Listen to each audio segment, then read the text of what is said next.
A, B, C, D, E, F, G, H, I, J, K, L, M, N, O, P, Q, R, S, T, U, V, W, X, Y, and Z. But wait, it's Z. Let's get that in our heads. Come on now, let's get spiritual because it's time for AlphaBiblica.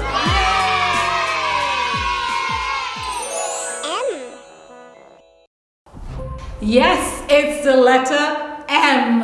Yeah, and today it's M for Mathew. Yeah, Mathew, as most of you will know, was one of the disciples of Jesus. Yeah, and some books have his name recorded as Levi, but most people assume that that same Levi is also Mathew.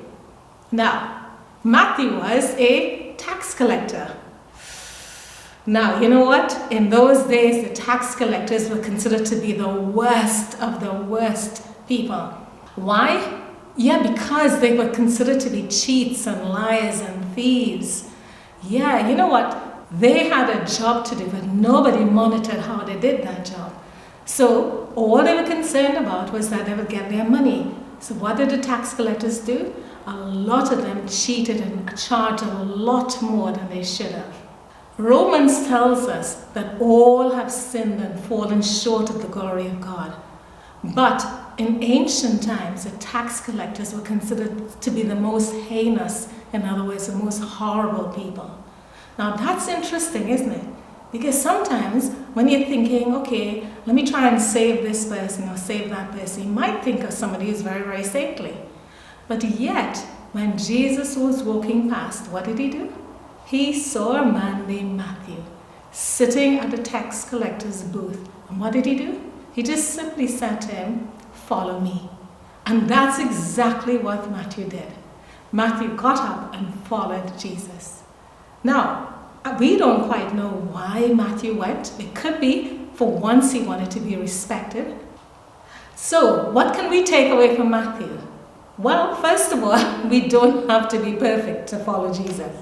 Seriously, he was one of the most hated people, yet Jesus took time to see him.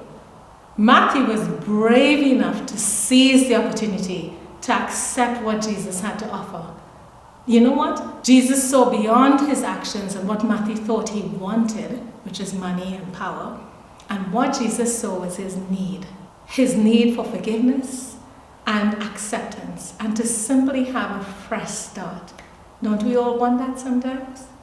And that's one of the biggest takeaways that we can have, that through Jesus we can have a fresh start.